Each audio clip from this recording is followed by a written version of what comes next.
Fairy Tale is back with the 100-Year Quest.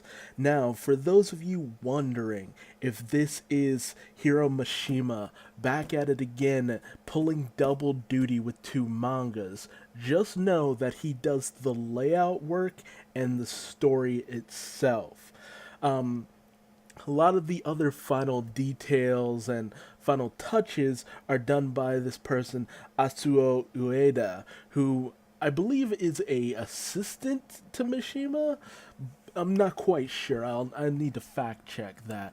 But this and Eden Zero will both be running almost concurrently.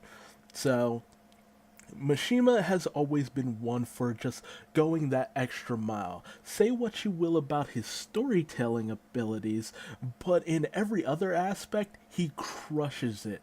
This is a man who will crank out like 2, 3 chapters within the span of a week. His art is always on point and finely detailed, and it's always just a sight to behold. His characters are interesting.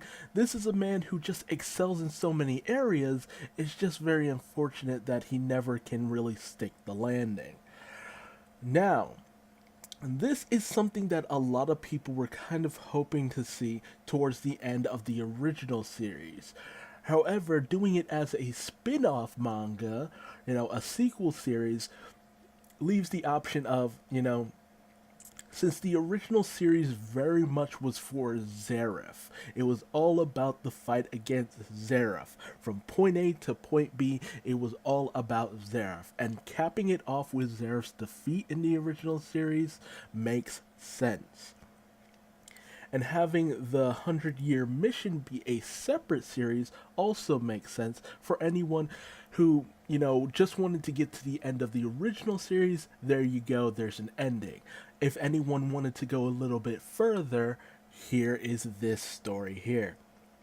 And we come to find out that the 100-Year Mission that Guildarts originally went on was a quest sent out by the very first guild in the world, the very first Wizards Guild. We get a flashback to a decimated village that, with a wizard walking away from all these corpses and flaming wreckage and stuff like that, saying that mages should join forces. So we just witnessed the birth of the very first magic guild.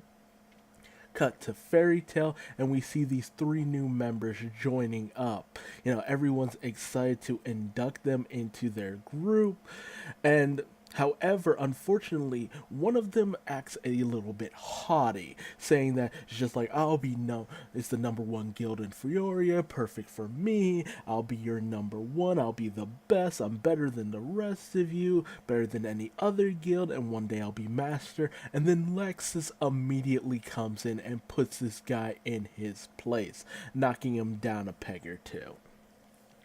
And even just scaring the guy off, which is for the best, because if you know anything about Fairy Tale, there's no way they were going to tolerate somebody like that. Although, it's kind of funny since Loxus was very much like that himself. So, he's on one side want to actually talk about something like this, but on the other side, who better to actually say don't be cocky than Laxus, who was taken down a peg or two previously. One of the other guys who had come in is a little scared and intimidating off, not feeling that this place was laid back as he was hoping. The last person to still be standing is a young girl named Toka, who, when asked why she chose to join the guild, is because of Natsu, who she had come to have a little bit of a crush on during the period of time where Fairy Tale had been disbanded, about a year ago or so previously. She shows a very Juvia-like infatuation with Natsu. However, when Toka does ask where Natsu is, we find out they're already off on the 100 Years quest. We get a bit of an explanation as to what an 100 years quest is. Basically, a quest that has lasted for over 100 years. It's very self-explanatory. We meet back up with our old gang of Ezra, Lucy, Gray, Natsu, Wendy, Carla, Happy. The gang's all here. And they come to this place where you can see like snow raining from the sky despite it being sunny out. However, after a while, you start to realize it's light. And not just light, it's ether nano. Now, this ether nano is kind of the magical power that exists within, the land of Fiora, the world of fairy tales. So there's an abundance of magical energy within this land, and they eventually, happen upon the very first guild. Now, it should be noted that the very first guild is in a location that is not Ishgar, the continent where, our heroes live, or even, Alika, any of the other continents that we had been to. Like, how with the previous series, we had visitors from a whole nother continent, so that's very removed. We're start to explore the more overall world of fairy tale, and they've gone to this continent called how do I pronounce this? Gilatina, you know, Gilatina. So that's where the very first guild is, which is kind of, convenient that it's so close, but still a good distance away.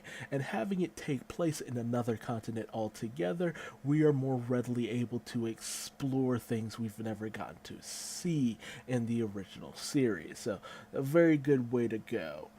Very good, interesting way about going about things. And we even get this flashback where Gildarts tells Natsu to go on the 100-year quest so he can kind of get an understanding about true despair. Although, with the fact that Natsu took out Acnologia, who got in Gildarts' way and stopped him from being able to complete the quest, I feel like Natsu has a better shot at this. And not just that, Natsu also says that he'll bring his friends along, which will allow him more readily to be able to complete such a mission. So, he has a bit of a point. Going in a group is a good way to ensure that a quest like this is more readily being able to be accomplished. It's like an RPG. You go in with various members who can, make up for what certain characters lack, so you're more readily able to take on a task. So, very good there. Nakama power and all that good stuff. Always a great thing in this series, but I mean, a prominent thing. I shouldn't say great. It can be a little bit annoying when everything is accomplished with one single punch, and every bad guy who seems intimidating is taken down with ease with the power of friendship. So, fingers crossed that this series actually manages to put a little more plot into things. If nothing else, the anime will make up for it. Ooh, also, something of note, we get a little blurb at the very beginning saying that the anime is finally continuing on.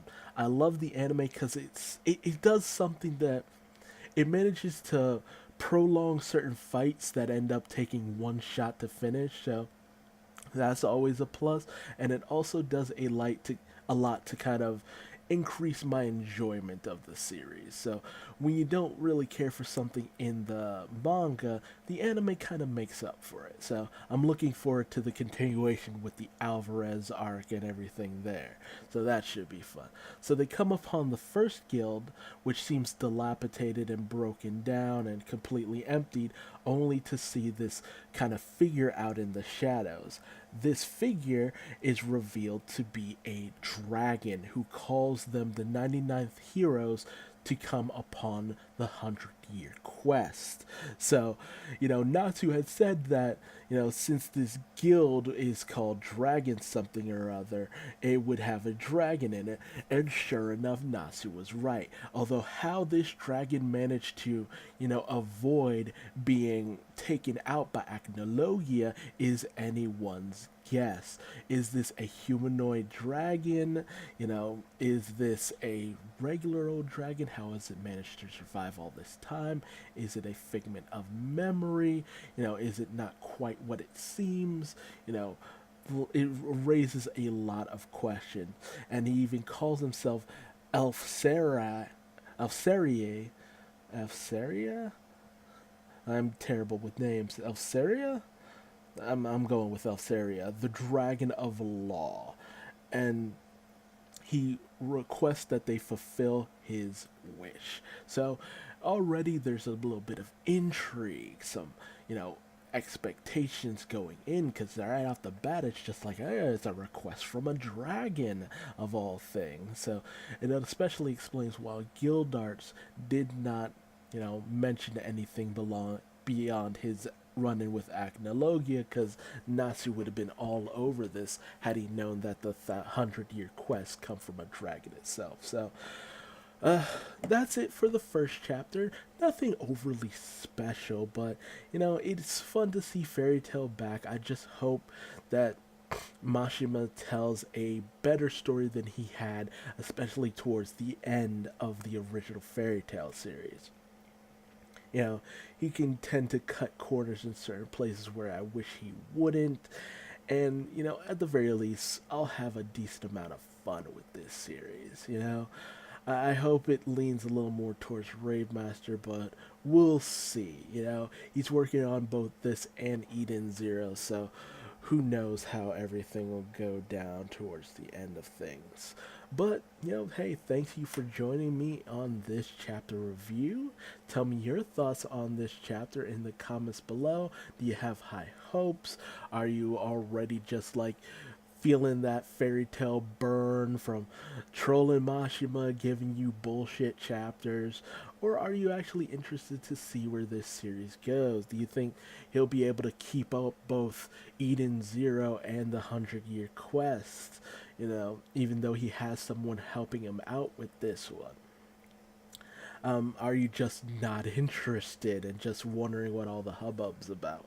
But yeah, tell me your thoughts in the comments below. Leave me a like if you like what I had to say about this series, or even a dislike if you didn't, and subscribe for more Fairy Tail. Thanks for joining me.